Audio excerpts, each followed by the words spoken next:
Because complex ion is never dissociated, कभी break नहीं होता भाई। कॉम्प्लेक्स आयन का कभी भी आयनाइजेशन पॉसिबल नहीं है। तो आयनाइजेशन जब पॉसिबल नहीं है तो मरकरी इसके बेस से निकल ही नहीं सकता। तो आप पूरे कॉम्प्लेक्स आयन की टेस्टिंग तो कर सकते हैं क्वालिटेटिव एनालिसिस में, लेकिन मरकरी का सेपरेटली टेस्ट पॉसिबल नहीं है। यही मैंने लिखवाया था कि central metal of complex ion can not be tested in qualitative analysis, कभी भी इसका टेस्ट पॉसिबल नहीं है। एक बड़ा फेमस कंपाउंड कॉम्प्लेक्स कंपाउंड का आपने देखा होगा कई जगह लिखा हुआ, जैसे देखो ये FeCN2, क्या नाम है इसका? FeCN2, फेरस साइनाइड, इसका नाम है फेरस साइनाइड। तो नाम नोट कर लो, फेरस साइनाइड है ये, ferrous cyanide combined with 4KCN, इसका क्या नाम है? Potassium cyanide, potassium cyanide. बताओ क्या दोनों कॉम्प्लेक्स साल्ट हैं कि नहीं? बिल्कुल हैं भाई, बोथ आर कॉम्प्लेक्स साल्ट, ये दोनों क्या हैं? Complex salt. Combine with each other, combine with each other, दोनों आपस में कम्बिनेशन करेंगे और कम्बिनेशन के बाद आप जानते हैं कि एडिशन प्रोडक्ट फॉर्म हो, जैसा कि होता है एडिशन डबल साल्ट में भी हुआ था। तो इस प्रकार से जब एडिशन कंपाउंड फॉर्म होगा तो एक कॉम्प्लेक्स कंपाउंड आपके सामने नज़र आएगा, उसका नाम आप दुनिया की हर बुक में लिखा होगा K4FeCN6। देखो इस तरह से फॉर्म होता है पोटेशियम फेरोसाइनाइड, इसका नाम है पोटेशियम फेरोसाइनाइड, पोटेशियम फेरोसाइनाइड। अब potassium ferrocyanide is a complex compound, complex compound है। कॉम्प्लेक्स कंपाउंड को अगर आइडेंटिफाई करना हो तो स्क्वायर ब्रैकेट लगा होता है, ये इनकी अपनी पहचान है, समझ रहे हैं? कौन सा ब्रैकेट लगा होगा? Square bracket. तो स्क्वायर ब्रैकेट से ही ये आइडेंटिफाई होते हैं। तो इस तरह का कंपाउंड पोटेशियम फेरोसाइनाइड। अब बताओ IUPAC नेम लिखा जा सकता है कि नहीं? बिल्कुल लिख सकते हैं। कैसे?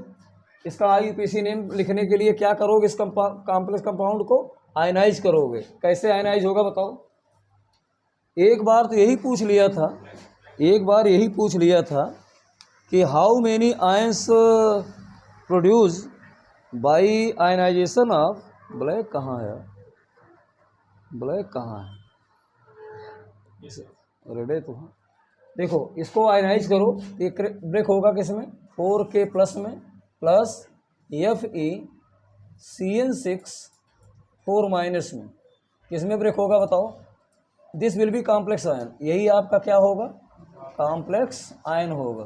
कॉम्प्लेक्स आयन यही है। तो बताओ क्या कॉम्प्लेक्स आयन से आयरन को टेस्ट पॉसिबल है? नहीं है, आयरन का टेस्ट पॉसिबल नहीं है। तो आयरन क्या है? सेंट्रल मेटल है। आयरन बताओ क्या है? Central metal.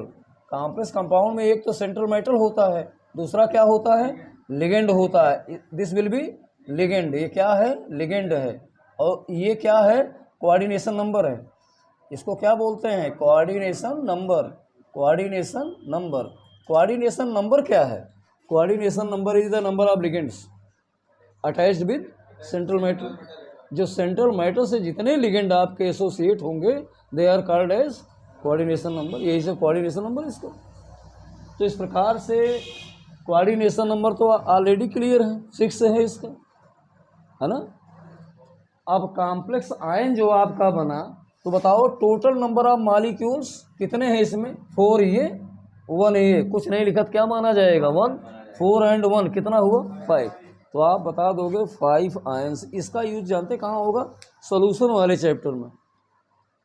जब आप 1/2 फैक्टर आई पढ़ोगे सॉल्यूशन चैप्टर में, तो उसमें पूछ सकता है आपसे कि how many ions are produce during ionization of potassium ferrocyanide. Potassium ferrocyanide को जब आयनाइज किया जाए तो कितने मॉलिक्यूल्स या कितने आयंस फॉर्म होंगे? Because these ions behave as molecules in the solution.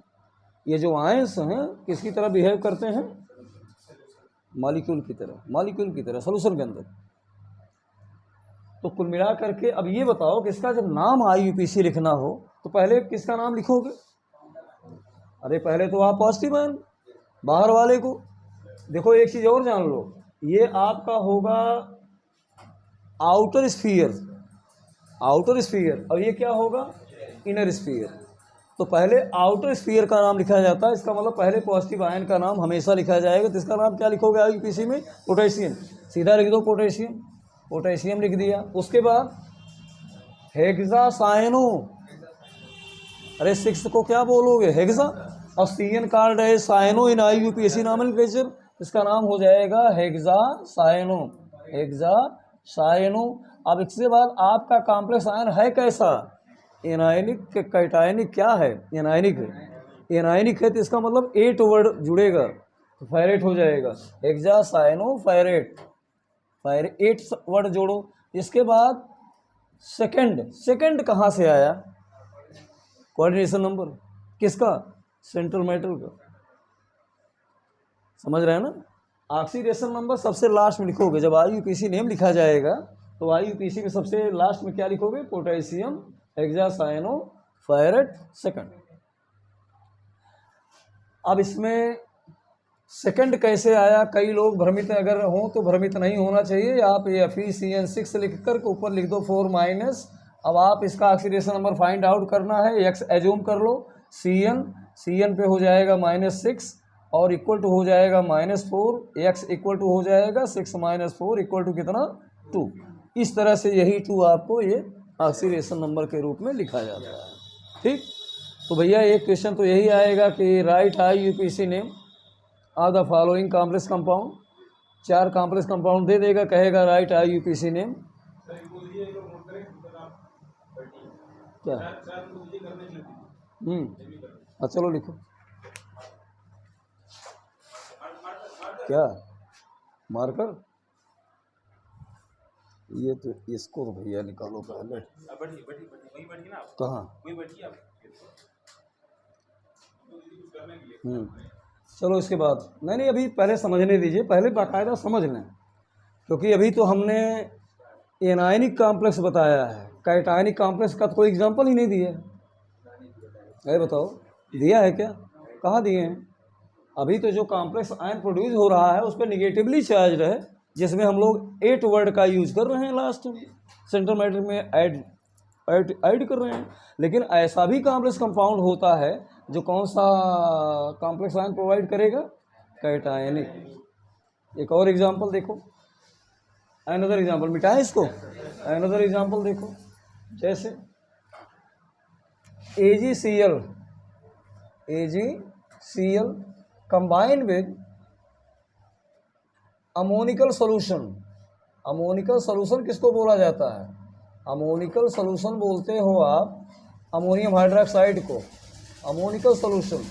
और ये आपका है silver chloride, silver chloride. when silver chloride drop in ammonical solution, then you get a complex compound। समझ रहे हैं ना? उस कॉम्प्लेक्स कंपाउंड का नाम क्या होगा? जैसे देखो इस तरह फॉर्मेशन आप बताओगे, AgNH3 2Cl + 2H2O, वाटर निकल जाएगा, रिमूव हो जाएगा, और ये आपका बना कॉम्प्लेक्स कंपाउंड। कॉम्प्लेक्स कंपाउंड होगा ये, कॉम्प्लेक्स कंपाउंड। अब जरा इसको आयनाइज करके देखो, इसको कैसे आयनाइज करोगे? How can you ionize this complex compound? अब ऐसा होगा, देख रहे हैं आयनाइजेशन, देखिए इसका कैसे होगा। अब इसमें ये कॉम्प्लेक्स आयन इस तरह से ब्रेक होगा, AgNH3 होल ट्वाइस